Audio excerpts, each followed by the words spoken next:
All right, it's me, your creepy uncle. And I got my Starbucks. I'm just going to leave this in the shot, like Game of Thrones. I'm going to keep it. What does it mean to be attractive? What does that mean? Providing value. Providing value to people. What does it mean to be have a magnetic personality? What does it mean to be, quote unquote, charismatic? Good vibes.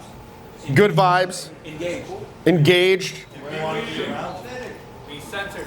Not really giving a fuck. Like, what are some of the qualities that are sort of under that umbrella of charismatic behavior? It's like, when you see us up here, how are we able to be unstifled? How am I able to free associate off different topics and just keep talking for, indefinitely? How am I able to use humor in a very free way? How am I able to control the frame and control conversation? Things like that. Resist social pressure and be expressive as opposed to get shut down. Because for me, I feel that that's kind of the biggest issue that many people face today. I believe that the mission statement of this organization is quite simple. Beyond the boobs or whatever, like that sounds like a VH1 special. Beyond the boobs. The mission is really about taking people from a place where they are at, again, the effect end of things in the environment. Things are happening, and you're simply having these sort of knee-jerk reactions to them based upon what? Various social pressures, social conditionings that you've accrued over your lifetime. Knee-jerk emotional responses, biological imperatives, where you're almost not even a person with a self-determined personality, but rather this is like collection of influences that responds in very predictable ways. You ever feel like that? Like, how much of me is really me, and how much of it is just, again, this collection of influences, biological drives, knee-jerk emotional reactions. So, again, the mission statement is to get people away from that and to a more self-deterministic place where, again, you're no longer at the effect end of things in the environment. You're at the cause end where you're now able to shake off those shackles and be more expressive. Get down to the root of who you are and what you actually want, and you can go out there and make shit happen. Where you're actually in the driver's seat. You're not, as Owen used to call it, this leaf in the wind, kind of getting blown about, buffeted about by the vicissitudes of the environment. So people don't understand why we are getting results when they don't. Because they might see some of these things that we're doing, and they're like, they're not really doing anything that much different than what I'm doing, right? Oftentimes, when we're, again, meeting people, it just looks like we're going up and saying hi. It's not just the technique itself. It's because we've internalized certain principles, okay? So, again, over the course of the next couple days, last night, tonight, tomorrow, next day, I want it to be in your head that you're gonna change, right? Obviously, we're not so arrogant as to believe that some little 4-day free thing is going to eradicate decades worth of, negative social conditioning. Problem solved. Went to the free thing with Owen. Done deal. Like Owen up there, you waves a wand and you're all magically transformed. But, that's not obviously the case. But we want to catalyze that change. We want to plant little seeds here, and then you go out and over the next, weeks, months, you start to go into an upward spiral. But over time, I discovered that these, again, quote unquote, charismatic behaviors, they translate to so many different areas. So many different areas. What are some other areas this stuff can help you in? Bidness. Somebody said bidness. I liked your pronunciation of that. But just in broader social situations too, it helps you be noticed. People will listen to you. People will take your ideas seriously. Personally for me, when I was younger, I hung out with some pretty quote-unquote alpha dudes. All of my friends were a bit older for some reason, about 5-6 years older. And I would just be in group settings, and people, we just having a conversation, and everyone's kind of chopping it up, chirping back and forth, and I would attempt to, here's my thoughts on the situation. I just get plowed over. They didn't even take me seriously or listen to me because I couldn't project. I guess they liked me to an extent, but they certainly weren't following me. Nobody was following me into battle. To my axe or whatever, right? So, again, this stuff makes people take your ideas seriously and actually implement them. And somebody said business, it'll make you be perceived as a more effective person. You know what I mean? If your boss perceives you as your employer perceives you as a more effective person, you're prone to get more promotion, et cetera, et cetera. Beyond that, sales. How many people in here have worked in sales before? There's obvious application for sales. Obvious application. Interviews. Beyond that, pitching. Like, let's say, how many people in here fancy themselves some manner of entrepreneur or would like to start a business someday? Have you ever been in a room with, maybe a person who could help fulfill or, make that idea a reality, but you simply didn't know how to go up to them without seeming like some weird, like, value taker or something like that. Like, here's my little idea. They're like, fuck off, right? So this will enable, to give that elevator pitch without coming off that way. Beyond that, getting investment, et cetera, et cetera. Even in broader social situations, like, say you have like some squabble with the next door neighbor over the tree or, some nonsense. Just confrontation in general. Dealing with authority figures. Learning these behaviors, learning these skills. The great thing about this stuff, it's, again, and if you're here, I'm sure that you're on the same page to some extent. It's not luck, it's not magic. It's skill and it's specific behaviors that can be replicated. If one person can do it, another can. Tyler, myself, Julian, these are, Max, these are all people who, if you would have seen us 15 years ago when we started, you would have no doubts whatsoever about being able to replicate anything that you've seen us do. But like I said, I was not always like this. I had to adopt these behaviors over a period of years. I'd say the main determinant between a guy who gets this stuff eventually, and it took me several years, but who internalizes these ideas and who doesn't, is a matter of gaining internal leverage on yourself. Like finding that spot of emotional leverage. But most importantly, I guess put a different way, you have to decide. You have to arrive at a point of a tipping point where you make the decision to get this handled come hell or high water. I mean, I remember back when I first started learning, I would go out, and before I would go out, I would clean like my room. I'm like, I'm gonna pull tonight.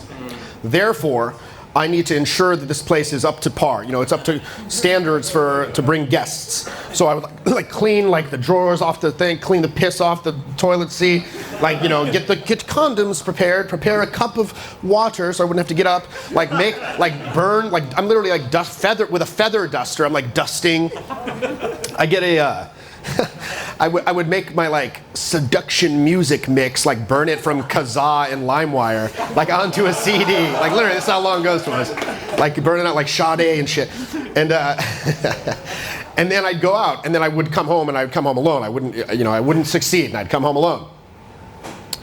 And I remember just sitting in this like clean ass room, and it's like highlighting and underlining the failure. And like so fucked up, I couldn't even cry. Just like, what are you doing, dude? Like, you're not getting better. You're making a fool of yourself. You're going out to these places. Like, I literally would go out to these places, and you'd hear people saying things like, oh my God, look at that guy. He's getting worse every week. And they would say that. I heard a woman say it once. He's getting worse every week. Like in terms of my appearance and my demeanor and just, wearing these increasingly garish outfits and things like that. And but again, for me, what was the alternative?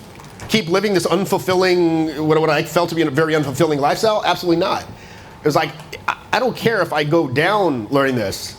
I'm gonna go out with my fingers white knuckle wrapped around its fucking throat. Right? I made a decision. You have to decide. And what's the etymology of that term? To decide, to cut off all other options. The successful people decide.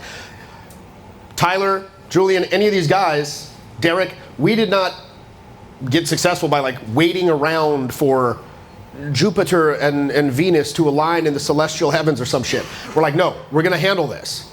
So how do you make a decision? Some people have a tough time doing that. How do you make a decision?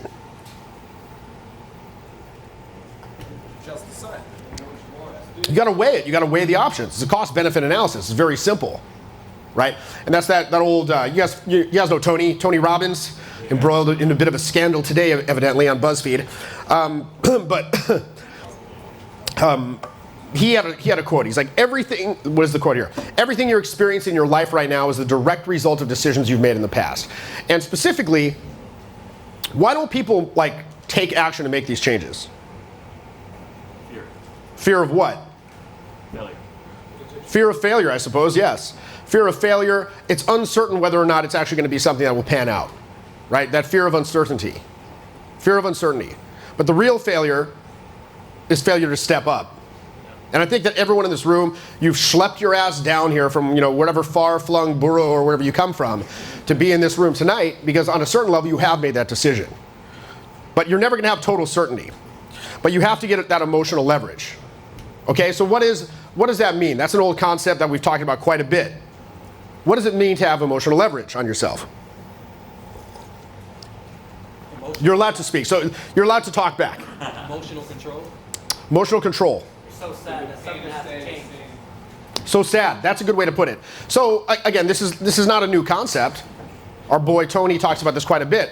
Basically, it's this idea where you have to arrive at a point where the potential pain of making that's involved in making the change and adopting these unfamiliar behaviors has become outweighed by the very real and visceral pain of continuing to do things as you've been doing them. So the classic example of this, from my coaching experience, would be, I often have clients, and one of the classic new guy pitfalls is he can go out, like when I sit them down, I'll say, all right, tell me about your current sticking points. And often they'll say something along these lines. I can go up and I can talk to people, but then it just seems to kind of fizzle out. Anyone relate to that, have that issue? Yeah. Currently or even in the past. So that's probably like one of the top issues when guys are just starting out. And so they have to arrive at this fulcrum point where they decide to take it further. So what's causing that? This fear of taking it further. If they were to try to take it further, what could happen?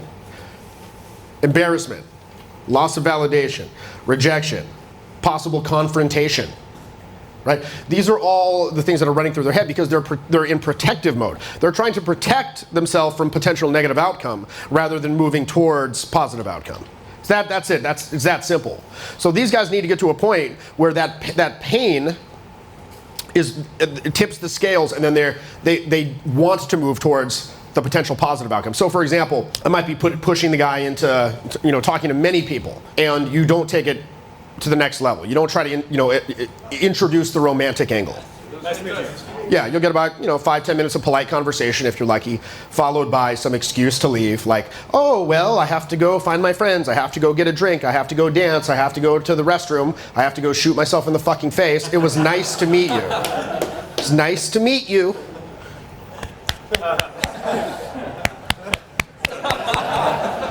We were joking about this. You got on the Game of Thrones tip, like where the Ser Jorah, when he dies, he's like about to die, and we thought she's like, okay, Ser Jorah, it was nice to meet you, and like taps him on the back. It was nice to meet you, Ser Jorah. Oh, Khaleesi, I'm dying. So, but anyway, so on the boot camp, they might hear nice to meet you. They might hear that phrase 40 times. Now, how often do you think that, how long do you think it would take an average guy who's not being coached or pushed to interact with people? How long is it going to take that guy to accrue 40 nice to meet yous? 3 years, very specific. Is that from personal experience? But a long time. It's certainly not going to happen in a weekend. So when he gets this aggregate of nice to meet yous, like this giant mass of nice to meet yous, boom, that's the fulcrum point. And he gets to a point where he's like, I don't care if the next person sets me on fire. Dracarys, I just don't want to hear nice to meet you again. Right? I just don't want to hear nice to meet you. So then he starts to perhaps push his comfort zone a little bit. He starts to make more flirtatious comments, starts to kind of push it a little further, and lo and behold, it actually works. Not all the time, of course, but certainly more than what he was doing before. And then he's on that path.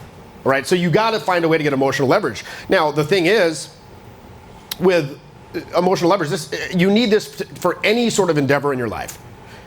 Any sort of endeavor, whether it's handling your fitness. Maybe you see this photograph of yourself where it's extremely unflattering with your shirt off or something. You're like, oh shit, is that what I fucking look like? For me, as a YouTube personality, I'll get that. For me, last year I was kind of getting on the chunky tip, and then I saw some YouTube, because they'll let you know in the fucking YouTube comments. It's like, oh, looks like you can't fight the old man bloat. I was like, oh shit. I was like, the old man bloat. You motherfuckers. All right, I guess it's time. And then so like that was my like, and then so I like buckled down and started just counting the calories, and I got down to a better weight. It's almost looks like old man bloat's coming back a little bit, but that's neither here nor there. So, but you know, whether that's your financial future, et cetera, anytime you want to make a radical change, you got to find that. I think to me, that is the defining factor in whether or not you're going to be successful. Is can you somehow find that place of emotional leverage where it doesn't matter what it takes, you're going to get it done, right? You're going to move heaven and earth to get that thing done, and you're not even going to care anymore. You're not even going to. It's not even going to seem like work to you because the switch has been flipped. This program is designed to give you a process to open and sustain charismatic expression with increasing consistency. Remove the obstacles, isolate the skills, exercise them separately, then put them together in a more completely realized whole. How to speak to all the issues surrounding this interrelationship between intuitive and intellectual resources is arguably the most fundamental challenge facing anyone who's attempting to improve their communication skills. So if you're looking to develop general charisma that you can apply across all areas of life, definitely check out Jeff's Charisma Master.